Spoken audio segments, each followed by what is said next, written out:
Bendecido domingo, queridos hermanos y hermanas del Camino de Emaús. Bueno, una vez más nos encontramos con Jesús resucitado a través de su palabra para profundizar en el Evangelio de hoy, en esta fiesta de todos los santos. Y aquí te presento las 3 lecturas para el día de hoy. Comencemos entonces invocando el nombre de Dios, en el nombre del Padre, del Hijo y del Espíritu Santo. Amén. Te presento la imagen de nuestra amada Madre, de nuestra amada compañera, María, Madre de la Iglesia. Le pedimos a ella que interceda, como lo hizo en Pentecostés, para que sea su Espíritu Santo el que a través de estas palabras nos permita entrar en lo hondo y en lo profundo del mensaje que hoy Jesús tiene para vos y tiene para mí. Quiero comenzar citando esta frase que corresponde al anuncio del Padre Eduardo del domingo pasado. Él comenzó diciendo: Jesús respondía desde lo esencial. Yo la reformulé un poco y puse: Jesús respondía ante la vida desde lo esencial, siempre, no solo cuando era cuestionado por los fariseos o por aquellas personas que querían tenderle por ahí una zancadilla, sino que siempre y en cada aspecto de su vida él responde desde lo esencial. Y un poco los santos son el testimonio vivo de este seguimiento de Jesús que los llevó a responder ante la vida desde lo esencial. El Evangelio de hoy, que es de Mateo 5, desde el versículo 1 al 12, justamente en este sermón de la montaña, este texto tan conocido y tan amado por la Iglesia, nos deja algunas claves, algunas perlas, algunos secretos para vivir desde lo esencial. Te lo voy a compartir desde la lectura de un documento que hace mucho tiempo me llegó por un curso que hice que se llama la Escuela de Salesianidad en el colegio donde trabajo, en María Auxiliadora, y hay un apartado, un anexo sobre justamente el sentido de las bienaventuranzas. Lo presenta como 8 caminos para vivir, dice, con pasión, para vivir hondamente la existencia, ¿no? Me gusta mucho y te lo quiero compartir. En la primera bienaventuranza Jesús dice: felices los que tienen alma de pobres, porque a ellos les pertenece el reino de los cielos. Dice, Jesús nos habla de esto porque sabe que anhelamos la riqueza y tememos la pobreza, y que ambos sentimientos nos esclavizan. El ansia de riqueza y el temor a la pobreza perturban profundamente nuestra vida.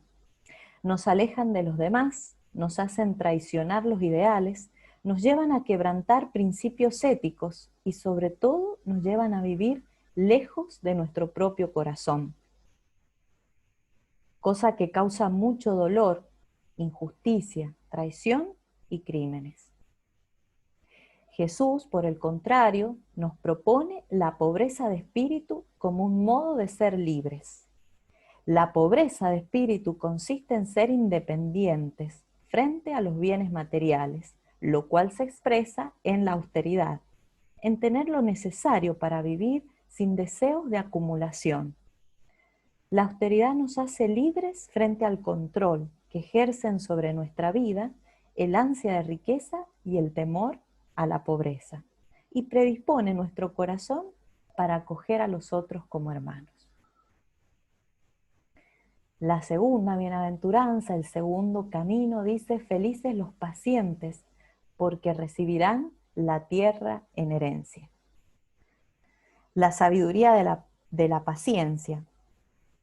La metáfora de la herencia de la tierra nos habla de poder alcanzar nuestras metas, de recibir lo que anhelamos, de ver cumplidos nuestros sueños. Pero para todo eso Jesús nos dice que es necesario tener paciencia. Y nos dice esto porque Jesús sabe que para nosotros es un conflicto grave la urgencia con que queremos alcanzar nuestras metas y el temor a esperar por ellas.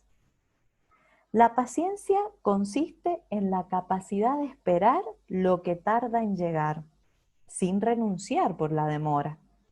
Si lo pensamos bien, nos daremos cuenta que se traduce en las siguientes actitudes. Y presta atención. La primera actitud del que es paciente tiene tolerancia a la frustración. A todos nos sucede que en la medida en que no alcanzamos lo que anhelamos, nos vamos angustiando, lo cual nos desorganiza emocional y éticamente, de tal modo que comenzamos a cometer graves errores. Cuando no tenemos tolerancia a la frustración, nosotros mismos nos convertimos en enemigos de nuestros anhelos. En cambio, esta capacidad de tolerar la frustración nos permite mantener la calma y la serenidad para no desviarnos del camino y para no hacer trampas que aceleren los procesos, porque las trampas suelen tener costos muy altos. La segunda actitud, capacidad de asimilar los fracasos. Detrás de todo fracaso hay una mala elección del modo de conseguir lo que anhelamos, un error de método, de percepción del proceso a seguir, de las actitudes necesarias, entre tantas otras razones.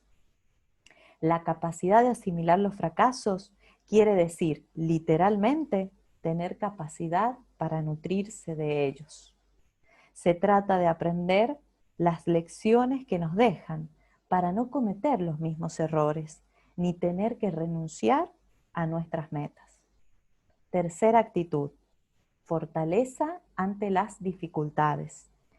El logro de cualquier meta en la vida, grande o pequeña, siempre implica dificultades, obstáculos y contratiempos de diverso tipo. El primer paso para vencer las dificultades es contar con la fortaleza necesaria para enfrentarlas. La fortaleza nos hace considerar las dificultades como desafíos a nuestra consistencia interna, a nuestras convicciones éticas y a nuestra capacidad de amar creativamente. El que tiene fortaleza ante las dificultades es el que precisamente ante la vida se mueve a través de sus convicciones, no por medio de lo que siente hoy, de lo que tiene ganas hoy, de lo que le pintó hoy, sino frente a las convicciones que sustentan su vida. Cuarta actitud, lucidez para respetar los procesos, lo que diríamos a veces para no quemar etapas. Generalmente las metas importantes de la vida no se logran de un día para otro. Implican un camino que es preciso recorrer paso a paso, avanzando gradualmente. Gradualmente no quiere decir lentamente, quiere decir secuencialmente. Significa que antes de dar el paso B, es necesario dar el paso A. No quemar metas, no quemar pasos, no adelantarse, porque de lo contrario el paso B no resulta bien. Por eso es importante tener lucidez para respetar los procesos y así avanzar consistentemente. Y la última actitud de la sabiduría de la paciencia, sensibilidad para reconocer las señales del camino. La sensibilidad ante los signos es muy importante para orientarse bien en el camino que lleva a las metas. La urgencia por llegar adormece nuestra sensibilidad para reconocer los signos que nos muestran si vamos por el camino correcto o si debemos corregir el rumbo. Le pidamos al Señor la gracia del discernimiento, la gracia de tener la capacidad de detenernos, de pensar, de no manejarnos por los impulsos, por lo que nos presenta el momento instantáneo, lo inmediato, lo fácil.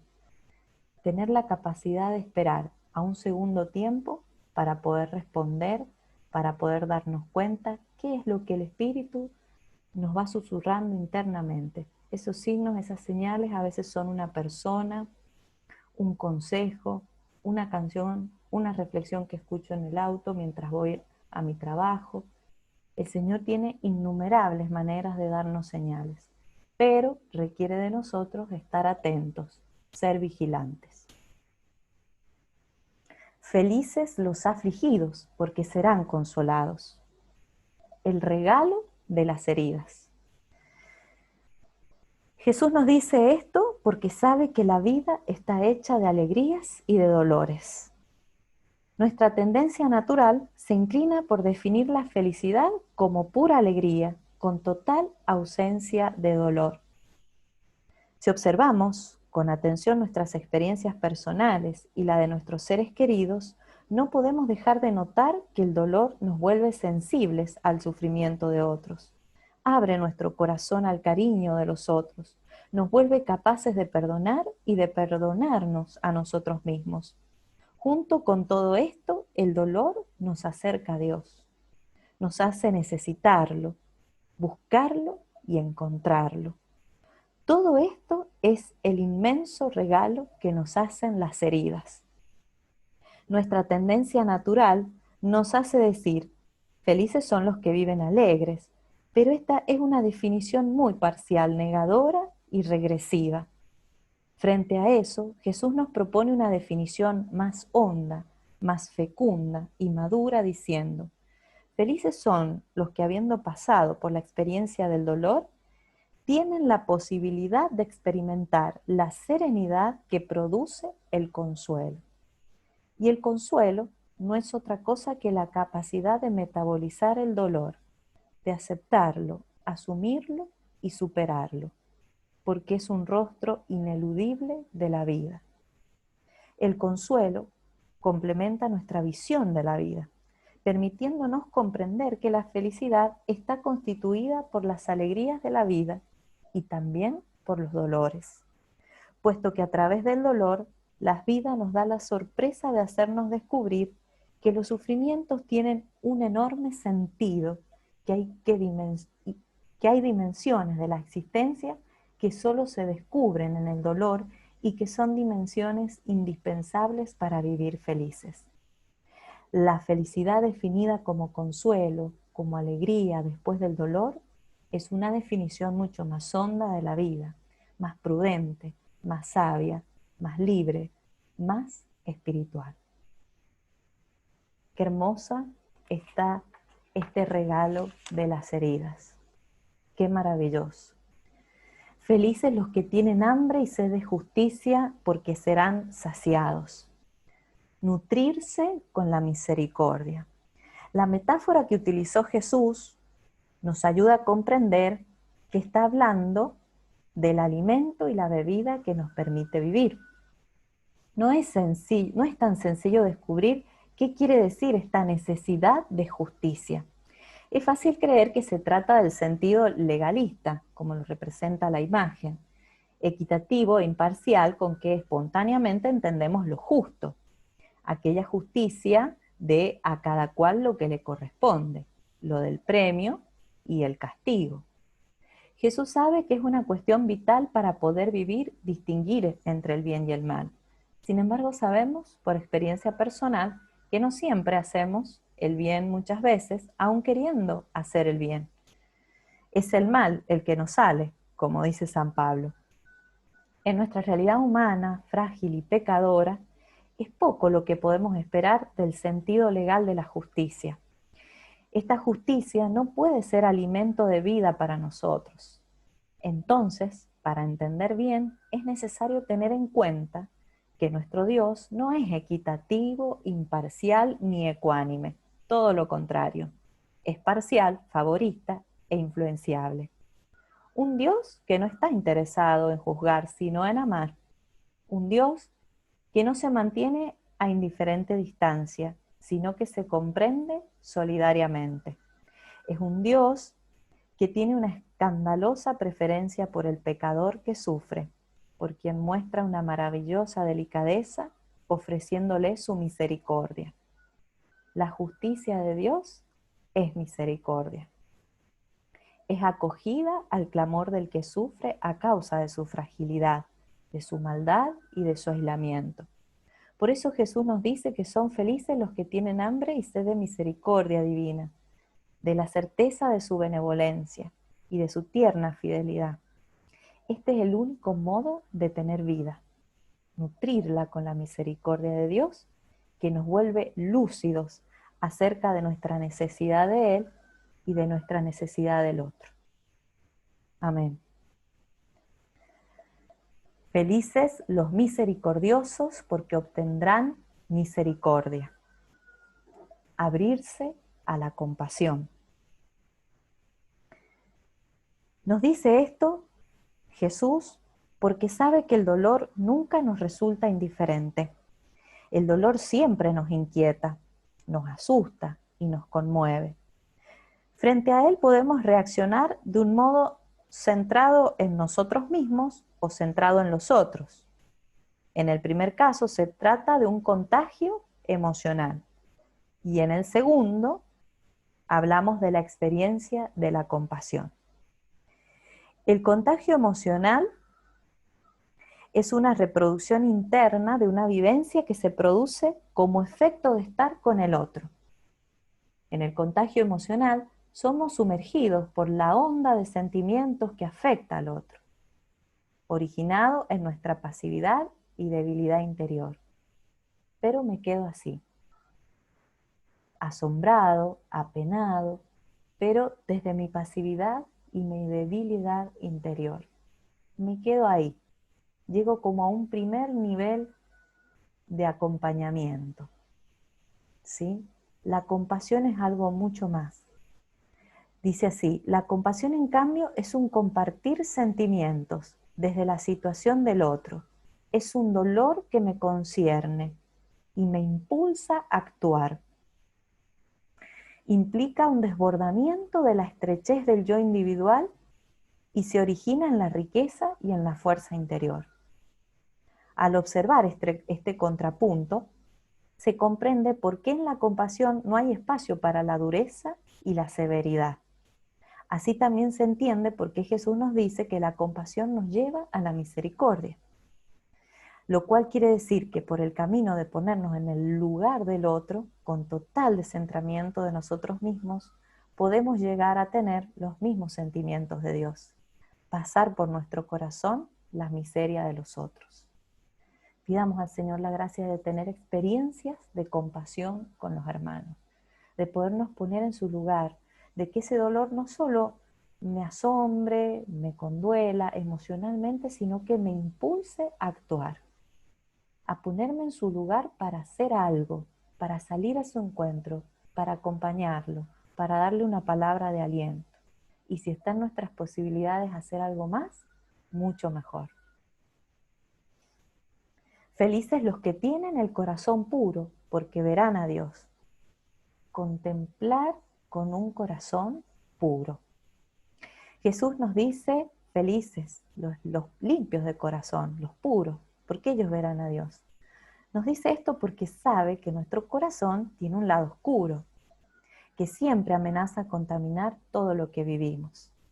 Jesús sabe que nuestro corazón padece susto, agitación, ira y temor, todo lo cual nos paraliza, nos desorganiza, nos hace sentir inermes o enfurecidos.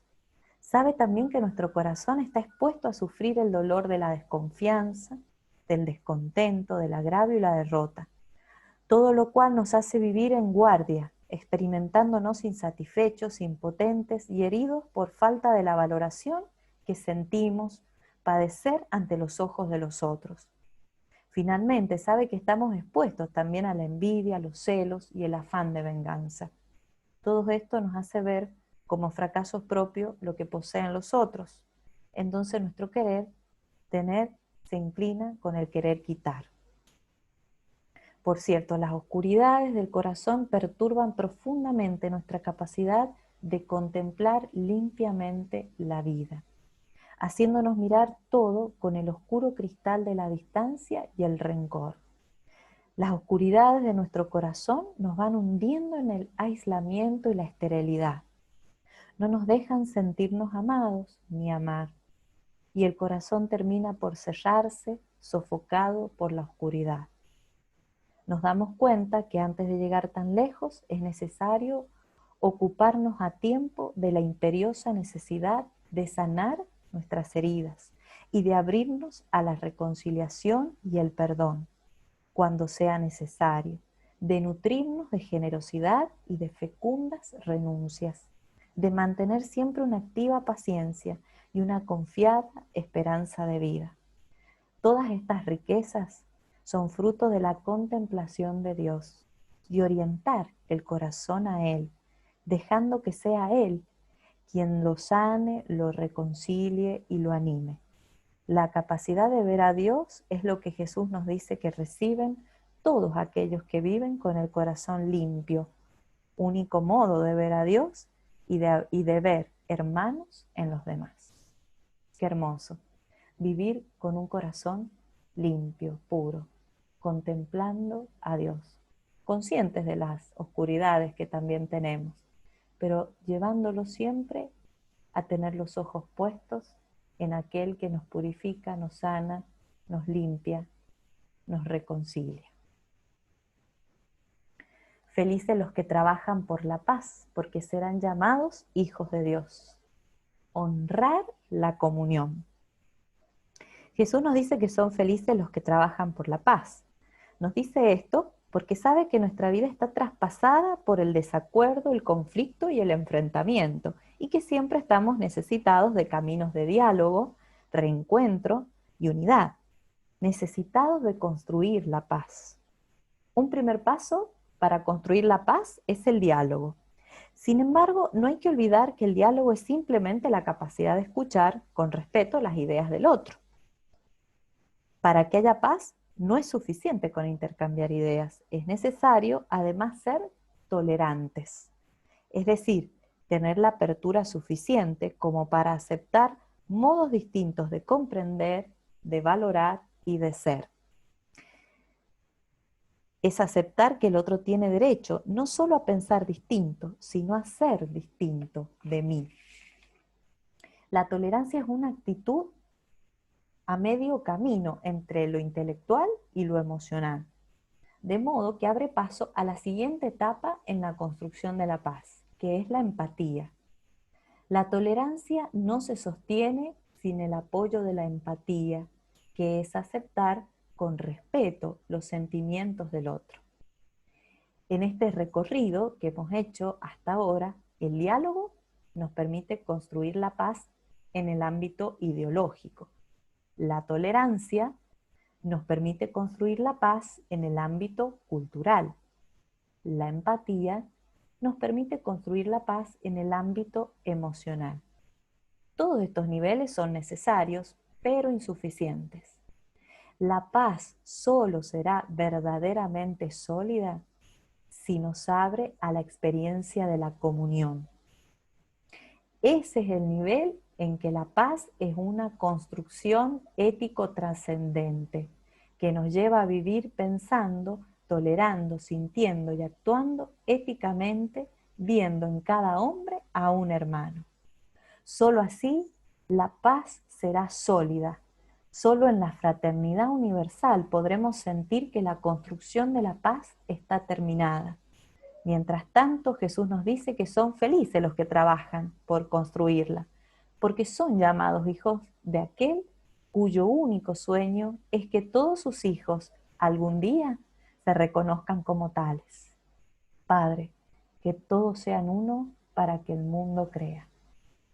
Esta bienaventuranza es medular en nuestro carisma de la comunión, de la comunidad. Hermanos, somos constructores de la paz. No nos olvidemos y pongamos nuestro mejor esfuerzo para hacerlo vida, hacerlo realidad. Felices los que son perseguidos por practicar la justicia, porque a ellos les pertenece el reino de los cielos. Tener corazón fiel.